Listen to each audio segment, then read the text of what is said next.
Welcome to episode 14 of Riff and Chips. I'm your host, Phil Vernon, and today we'll be talking to Chris Storey, vocalist in Sunderland's Black and Crust Masters, Yersin.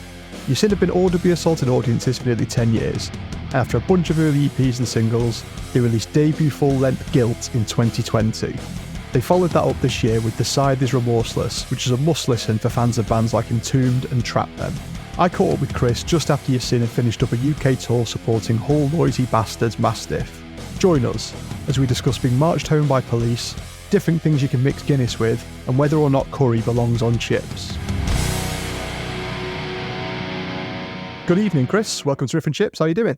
I'm good, man. Thank you very much for having us on. No problem at all. Looking forward to it. So we always start by talking about how you kind of fell into the scene. So what was your path of entry into all things heavy? So I've been in loads of different bands. I've known Rob, our guitarist, since about 2008 when we had a little kind of Bring Me the Horizon early rip-off band. That just disbanded. So Rob got in touch maybe about 2014, 2015, and he wanted to do something for his dad's 65th birthday. They put a band together. So me, him, our current drummer, who's also called Chris, and our old bass player Jack, we got together and we did it's like Steppenwolf, Black Sabbath, Judas Priest. We did them all really badly and really loud. And then after, we just decided to keep it going. So next year, I think we've been going for like 10 years altogether, like under different names here and there. The bands that you said you were in previously, did they ever get anywhere, or did they just kind of like local? Anyone that anyone might recognise, or? No, just local. We had one that got not too big, but like we kind of broke up, and then like 2 weeks later, we got like not a record label, like a publishing company asking them to work with us and stuff, and with contracts ready. So I was a bit gutted about that. I've listened back to the stuff recently. It's like a poor man's Alexis on Fire. Sounds like I'd be into it, to be honest. So obviously you talked about how you got into playing in bands then, but in regards to how you actually fell into the heavy scene, what were the first bands as a young'un that kind of started getting you into heavy music? So as a kid, I remember seeing, the channel Q when they used to request music. You could like ring it in, type in a code. Yeah. I remember seeing like Nirvana, Smells Like Teen Spirit, and I know he's a bit of a wrong one, but Marilyn Manson, Disposable Teens. I remember seeing those two videos and I was like, this is just something else. Yeah. And from then on, it's just got like, maybe about 15, 20 years ago, if you'd played me the sort of stuff we're doing now, I'd been like, that's just noise. Yeah. But over the years, it's just got heavier and heavier and heavier. But we like all sorts, like I like all sorts of music. Like my favourite bands are the Eagles and the Beatles. Yeah. But then it's just a massive, like, wide spectrum. I think it always makes bands more interesting when there's a bit more wider ranging influences than just kind of like, oh yeah, I like metal and that's it. Because no one would attribute any of your songs to sounding a bit like the Eagles or a bit like the Beatles, but it could even be something in the songwriting that subconsciously you've picked up on that has essentially come from that. And even though it's not obvious, it could be those little things that make you sound like you. Yeah, like even though our music's heavy, like I always like to have a hook. Yeah. Like something that just sticks with people. There's always like a little vocal line or a riff. Like I don't write any of the riffs, Rob does all of that. But I think that we're kind of as heavy as you can go, but we've got something that stands out. It's not just a wall of noise. Yeah, getting a hook, something that just sticks in people's heads. We played a show last year with Caligram, and I remember chatting to the guitarist from that, and their record hadn't long come out, their most recent one. And I was saying, there's a particular guitar line. I was like, I wake up every morning and the first thing that I hear in my head is that guitar line. And it just kind of stuck. And I told him, he was like, oh, it's cool that it does that sort of thing. It's nice to know that it's kind of playing into almost people's subconscious because it's so catchy. So it definitely makes a difference and can kind of help people remember you for sure. Yeah, like Caligram, they're one of the heaviest bands going. They're so fucking tight. Like we played with them in Stevenage back in 2022 and blown away.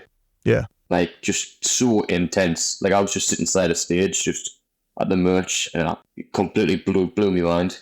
Were there any particular UK bands, specifically Northeast UK bands at all that kind of grabbed you? So I remember years ago going to see a band at the Archer called Deepest Meanings, just like a local band, and then it was the lad playing bass was our good friend George, who we're still friends with now. Where I remember seeing them play, and I was like, this is one of the tightest things I've ever seen. At the time, I was only like 15, 16, and snuck in. It was like an 18-plus venue. I was blown away by that. And I saw a band called Hooked open for Johnny Truant at Newcastle Uni in about 2004. Okay. But Hooked, they had Luke, Jamie, and Matt from them. They ended up going on to form the Casino Brawl. All right, yeah. A I few remember years that, yeah. ago. Obviously, they're no longer again. They've done like a reunion show in the past year or so. I remember seeing that and seeing like I'd never seen three people make such a loud noise. You think less members, it's not going to be as punchy. And I'd never seen a drummer that tight before. Yeah. Like everyone says, you've got a good drummer, you've got a good band. Yeah. And I didn't really believe it. I'd never seen a drummer play so in time. It wasn't just like the rhythm behind. It was like another melodic instrument entirely. So you said have been going for around 4 or 5 years-ish, but you say you're under various names for about 10. We had the name Ultraviolence, which we thought was proper original. I was like, I really like Clockwork Orange. It's one of my favourite movies. Yeah. And the lads were like, yeah, that sounds decent. We played a few gigs, and then there's obviously a proper band called Ultraviolence. Right, okay. And they'd see a post with us on, and they said, oh, look, cease and desist. And we had people like Facebook events saying, oh, is this the actual Ultraviolence playing? So we were like, right, okay. shit. So we changed it to UV for a while, just because we had gigs booked. Yeah. And we needed a name. Like UV was my idea at the time. I was like, yeah, we're going to have this name forever. And looking back, it was awful. Names of the band just went back and forward. Just naming a band's one of the hardest things, and having a good name. Yeah. Eventually, it was our drummer Mal who came up with it, and it's the guy who discovered the bacteria for the Black Death. Okay. His name's Yersin something. Oh, that's cool. So the first section of that, and we've had that name since about 2016, 2017. Any particular influences when you started the band? I know you've obviously talked about how you love the Beatles and the Eagles. I mean, you certainly wouldn't tie them in with that, but any particular drivers? Yes, when we started, we just wanted to be straight up grind. Yep. No song over like a minute and a half. Like Napalm Death, Carcass, Trash Talk were kind of a big influence for me. Mm-hmm. And we kind of did that for a few years, with the funny song titles. It was fun, but we wanted to be taken a little bit more seriously. Yeah. We still do have some tongue-in-cheek titles, but nothing is like... We had one song that was called Garlic Bread Fiasco. You get me? I'd be like, I need to listen to this. It was a joke about... I think it was a joke about our old bass player getting sodomized with a garlic bread. Sign me up. But after a few years, we thought, you know what, well, let's get our head of shape. We can still have a laugh, but let's see how far we can push it. You've kind of given me a good segue to my next question here. Your latest album, The Side Is Remorseless, was released in January of this year. So that's 2024 for anyone who's not listening in 2024. So that came out on Trepanation Recordings. Yeah. So talking of funny song titles, am I right to assume that's a reference to Alan Johnson's outstanding eulogy in Peep Show? Yeah, it is. So I like Peep Show, but I'm not as dedicated a fan as Rob and Mal are. Okay. They were like, oh, we're going to call this. I was like, oh, it's a proper sinister name. And then when they told us off from Peep Show, I was like, that's even better. Oh, honestly, it's amazing. That whole monologue is one of my favourite things in the show. I'm a big Peep Show fan. And as soon as I saw the name, I was like, it has to be. I was like, unless it's from some reference elsewhere that I didn't know that Peep Show hijacked. I was like, it absolutely has to be. No, like I've watched it, but I've never watched it from like start to finish. Like, it's one of those things I dip in and out of, and I love it. But like Mal and Rob are just so into it. They'll go on little like ramblings and stuff. At practice, I'm like, what the hell? I just turn off. I've been to the quiz that Big Mad Andy does. It's my kind of like happy place. I just put it on constantly on loop. If there's nothing to watch, like I'll have it on while I'm working in the background. But there was a band in the late 2000s, kind of early 2010s or whatever, a hardcore band from Stoke called the River Card that my old band used to play with a lot. Really great band. Dave, the guitarist on the River Card, he does a lot of TMing for bands and stuff now. But their first record had a lot of kind of like Peep Show references. They had a song called The Megatron. The longer the note, the more dread. Hiring, firing, perspiring. There was a lot of like little Peep Show references on that I always used to enjoy. I did a bit of research and found an article on the place where everyone goes to get their heavy metal facts straight, which is the Sunderland Echo. Oh, yeah. And in there, it said that the album follows a concept loosely based on a 1950s film. Can you tell us any more about that? You know what? I kind of can't tell you about that. It's something that Rob said, and it might be. I've never seen the movie. I think the song title's maybe based around it. Right, okay. Lyrically, it's not. But it sounds cool. Were there any particular influences going into this particular record? Anything you were listening to at the time or anything that you were like, yeah, we'd quite like to capture the energy of that or the sound of that? Or I think we wanted it to sound like as violent and as punchy as possible, while still keeping some fun melody. I was stuck in a point where I kind of liked what I knew and knew what I liked. I wasn't listening to many new bands. Yeah. But we just wanted to to push the envelope a little bit more. We spent a lot of time writing and then kind of tracking at our drummer's house and editing stuff, and then going back into the rehearsal room and going through it again. And then it's the first time we've ever recorded like demos. And then we sent it to Joe Clayton at No Studios for him to listen to and have like a feel of it before we landed. Yeah, I was so unpro thinking why we're doing this, but they've just made the process completely different. And Joe, man, that guy is amazing at his job. He gets so involved and he's so motivating but calm at the same time that you can get the best out of you. Yeah, I mean, I've spoken to quite a few people on the pod now that have recorded with Joe, and they all say the exact same thing, that he's a joy to work with. Met him a couple of times, kind of at festivals, and we've played shows with Pine. Yeah, he's always a great guy. I love his output, anything that he's recorded. Yeah. Actually, I've never worked with him, but yeah, all I've heard is good things. Like I say, he comes up a lot on the pod. Maybe it's just the bands I'm picking, but it says a lot that a lot of the bands I'm liking are using him, and I'm liking how they sound. So it's obviously a relationship that works. Yeah, we got him put on it by Ian from Geist a few years ago for our first album, and we spent like 3 days, which probably wasn't long enough. But after that, I was like, you know what? He's got so much out of us then, and like anyone who works hard, he's continuously getting better. So back to talking about Trepidation, it's Dan from Mastiff, isn't it, that runs Trepidation? Yeah. They sadly very recently announced that they're going to be calling it a day, giving us loads of great releases over the past few years. Bands like Mountainscape, Void of Light, Gozer, Still, obviously yourselves. How did coming to work with Dan on that release, how did that materialise? So we played with Mastiff October, November 2022 at Trillions in Newcastle. And it was one of the first times we played with a tour band where we hit it off straight away. There was none of this us and them. We're just sitting there having a big crack on. They seemed really nice guys, and we stayed in touch. When we got the first mixes in, just sent it to the Dan, said, "Oh, do you want to have get your lugs around this?" And Dan was straight away like, "Oh, I would love to work with you." Yeah. We did a weekend with them in June 23, where we did like Hull one night and then Newcastle the next.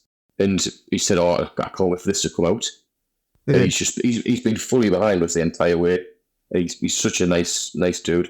You obviously both fit really well in a bill together. I mean, obviously you toured together last month, was it, for the Mastiff release tour? Yeah, it was 8 gigs over 10 days. It was intense. How did those shows go? They were good, yeah, they were really good. My favourite was maybe Nottingham was decent. Whereabouts in Nottingham? We played All Salutation. Okay, yeah. And it was a bank holiday Sunday. I was hungover to bits. I'd planned on not getting drunk on the tour, but we played Birmingham the night before, and there's been a bit of a mix-up with the promoter and the venue, and we didn't get a ride or paid. So they said, "Oh, look, you can free bar," which was a red flag to a bull. Like, me and our drummer, we felt really cheeky asking for like a second or third pint. And then Rob, our guitarist, was like, "Oh, 24 Jim Beams, please." And they're like, "Really?" And he went, "Well, you said free bar." And he was just dishing out Jim Beams at anyone in the crowd.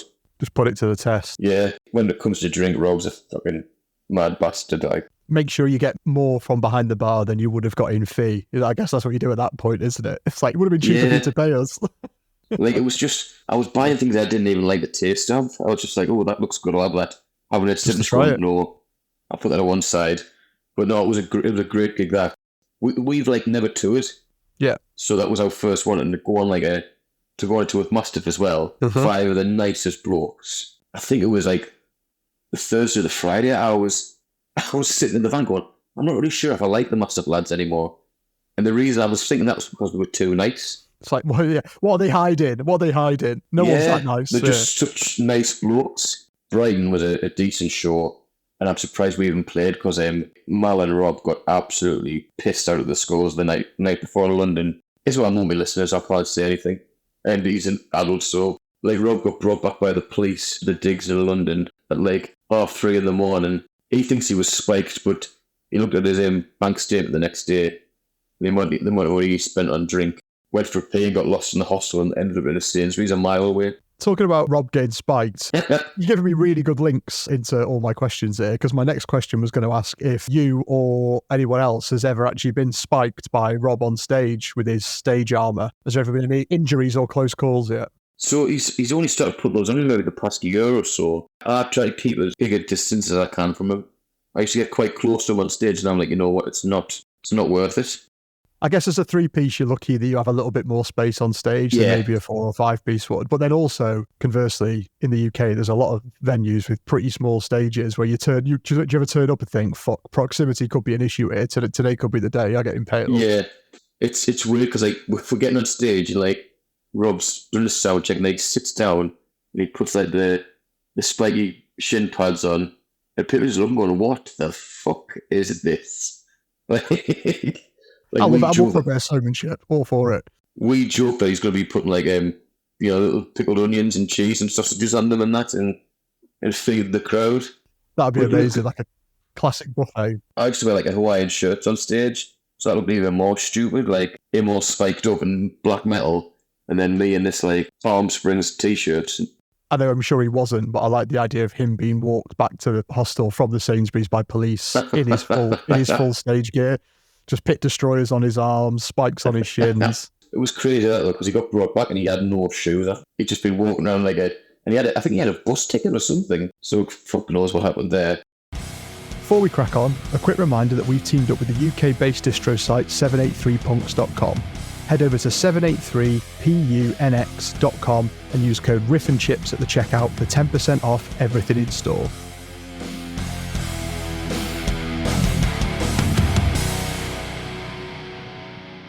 Right, Chris, that's all the music stuff out of the way. Should we get down to some chippy chat?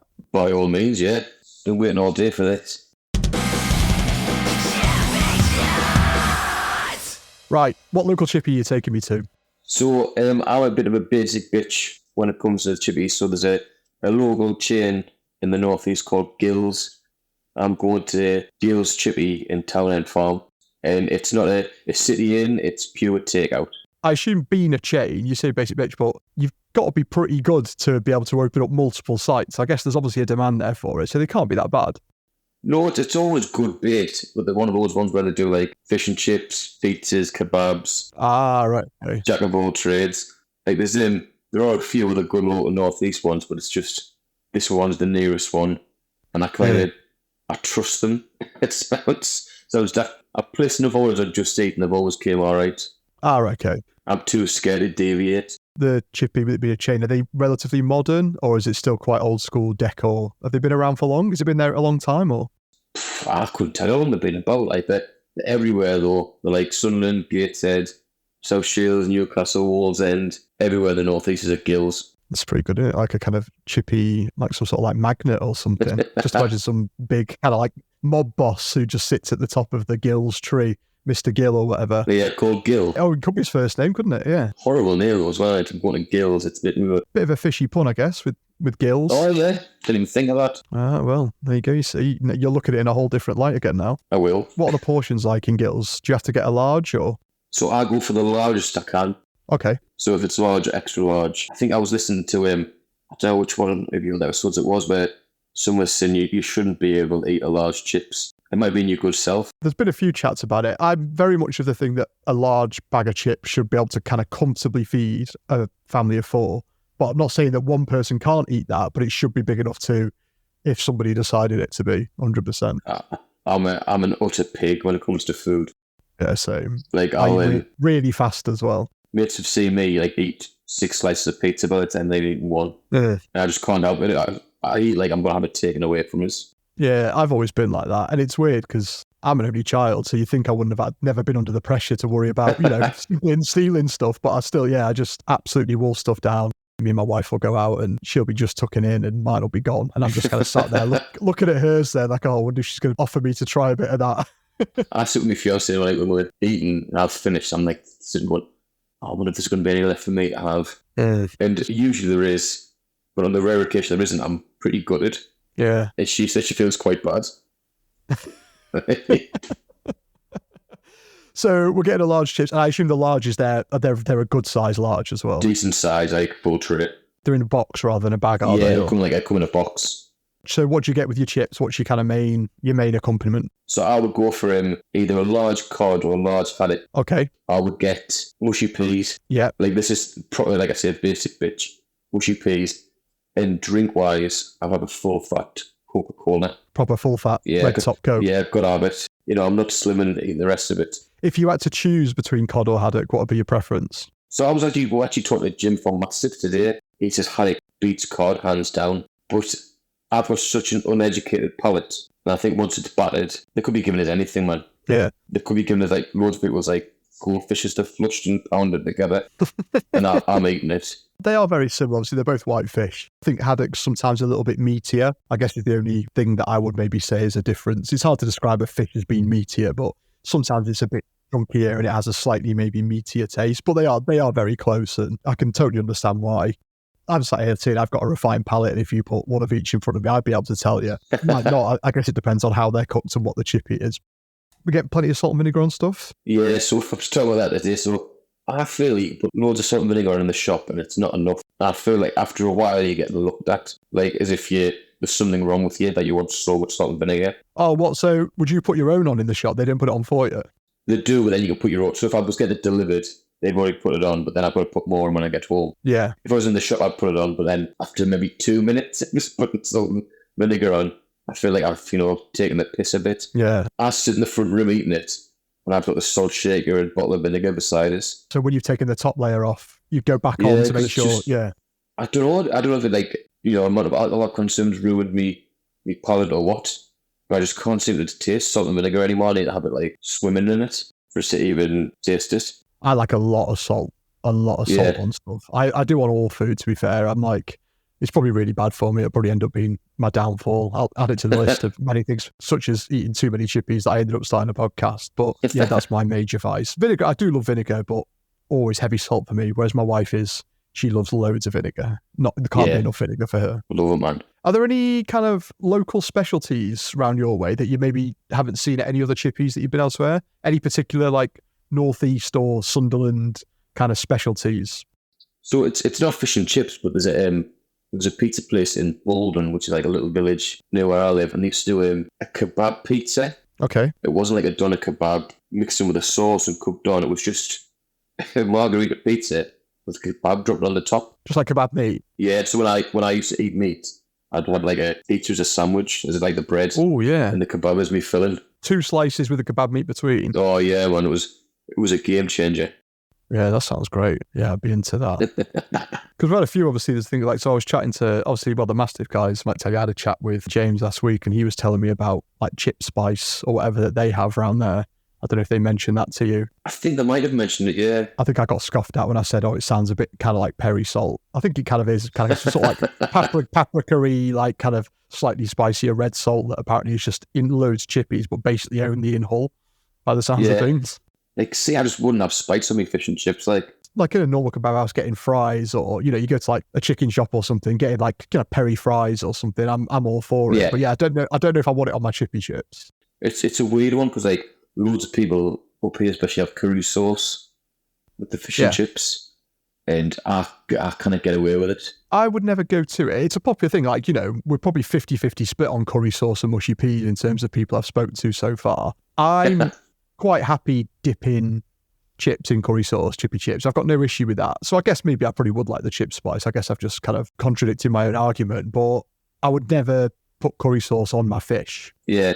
Like that's kind of like where my boundary lies with the curry sauce. I've seen people do it and I'm just like sitting there in my head, I'm just going, you dirty, dirty bastard. Yeah. Same with the gravy. Like I wouldn't put fish, like I'd have gravy on my chips, but I wouldn't put gravy kind of on my fish or dip my fish in gravy either. See, yeah, I'm just like mushy peas and then red sauce. Which both of those things I would have with fish, I would happily have them on the same fork, no problem. Yeah. We sound quite similar. Do you ever deviate from full fat Coke and get anything a bit more interesting? No. No. Plain and simple, no. Yeah. I don't even like Coca-Cola that much. I'm more a Pepsi guy. But no, we don't seem to do it. That's because you're forced into it at that particular establishment. That's it, yeah. So if you could have any can you wanted at Gill's, what, you'd rather be Pepsi? Are you a Max guy? Well, if I'm honest, if it was any can I could choose, it'd probably be a lager. But yeah, I mean, you'd be the first person to say it. Oh, sorry, say that. Who was it I was chatting to that said it was one of the guys from Palm Reader. So when they have him and his, I can't remember his fiancée girlfriend, have a chippy tea, they have a glass of Prosecco with a chippy tea. Oh, mate, Robo Guitar says it. He says it's a game changer. What, Prosecco with a chippy tea? Yeah, and I think he's warped. It's the first time I'd heard it, but now I've heard it twice in as many weeks. So You know what? Actually, me drink of choice would be a big bottle of Blue Wicked. Big bottle of blue drink. Yeah, and that's You're leaning into the kind of Atletico Mint Sunderland stereotypes there with a bottle of blue drink. The lads from Matstiff will know what we're talking about. Half a blue drink and half a Guinness. Oh, classic. Yeah, like when it sits on top. What? We used to do it back in the day. We used to call it black on black. And remember when Smirnoff, they used to be able to get Smirnoff ice, obviously, but we used to do Smirnoff black ice as well. Oh, yeah. It was like the clearer one. So we'd do half a black ice and then topped up with Guinness. So it was like totally clear on the bottom and then Guinness on the top and called it black on black. Very nice. I saw something the other day it was on Twitter, I think, where someone had done something similar, but it was like, was it kind of Monster and then Guinness on top or something? Yeah. Everyone was like, oh, it's just the absolute ultimate goth cocktail. Serving them up in CEXs all over the country. For some reason, after listening to Atletico Mint, Rob just got obsessed with blue drink. Yeah. And anything blue. On a rider, we're like, oh, I would like something blue, please. Yeah, blue drinks and chicken dippers. That's it. Just loves it. Just loves blue drink. Blue's one of them things, like, nothing's really food-wise, outside of the obvious things like blueberries. There's not a lot of natural foods that are blue. So whenever you see something that's blue, it just seems so unnatural to be edible. It's not natural, but I had some blue crisps today. Well, they're the Takis.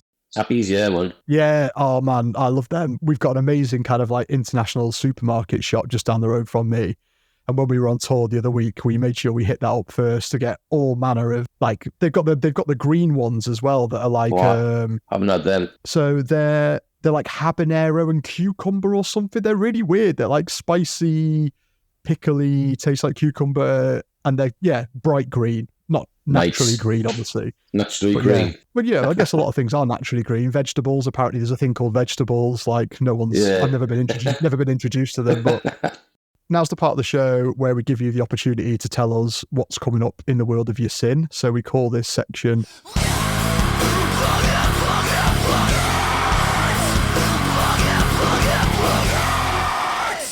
So what have you guys got coming up over the next couple of months and the rest of the year? So we're playing Levi Punk Weekend there in Manchester in July. I think it's the last Friday in July. Nice. We're doing like the Friday opening. We're doing, I get them mixed up, it's Cosmic Vibration Festival. Okay. In Sheffield. We're playing the Sunday. Playing, I think, Goblin Smoker on the same day. Nice. And I think the Grey on the same day as well, so it should be a good... That's Bank Holiday Sunday in August. That should be a great day. And obviously, we've spoken about this, and this isn't coming out of June, but we're actually playing the Sunday at Bloodstock. Oh, that's amazing. That's awesome. Yeah, so we're playing the Jägermeister tent, and we're playing it on the Sunday night, and about somewhere between 6 and 7. Oh, it's a nice slot. Yeah. Yeah, it's really looking forward. I think we're playing that kind of before Carcass. So it's nice to be able to say that, isn't it? Just casually. It's just like, oh yeah, we're just playing. It's like when we played out Tangent last year. It's like, oh yeah, we're just on the same bill as Devin Townsend. Like, well, that's what I'm saying now. So like now I'd send like EPKs off and say what bands have you played with. I'm just typing like Carcass, like all the bands from the Bloodstock bill. Yeah, any of the bands on that day, technically you played with them. Yeah. Yeah, but we've tried to get on it for so long, and we've done all the competitions before. We've given up on them. Our guitarist works overseas. Okay. So we'd rather the opportunity go to someone who can commit to...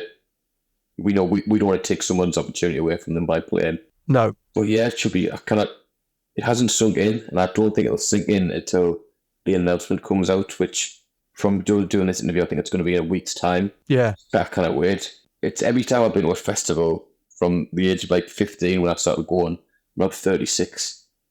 Every time I watch bands, I'll be like, you know what, next year...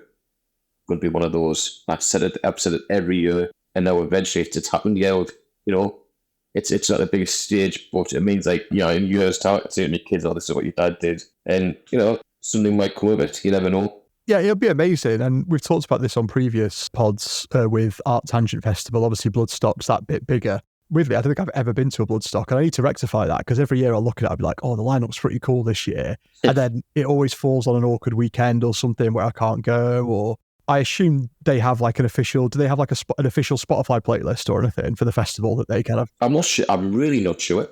But you'll be surprised, just being on the bill, like, even if they don't have an official one, if they do, the amount of traffic you'll get off the back of it, Yeah. from people who are checking it out is amazing. But even people just looking at the bill and, oh, these new bands have been announced. I don't know these. I'll go and check them out. Even being on a bill like that and the amount of people your name gets pushed in front of traffic-wise, it's worth its weight in gold. Like, never mind the fun of actually playing the stage and being part of it. Like, I'm looking forward to, like, I've never bought a festival t-shirt. I've never been at a festival. You know, the lineup on the back, but I'll be buying two. I did it last year, yeah. Yeah, you know, we've always wanted to do something like this. Yeah. It's finally happening, and we kind of applied for it. We've done all sorts. We've done like Twitter campaigns and getting people to mention us and stuff.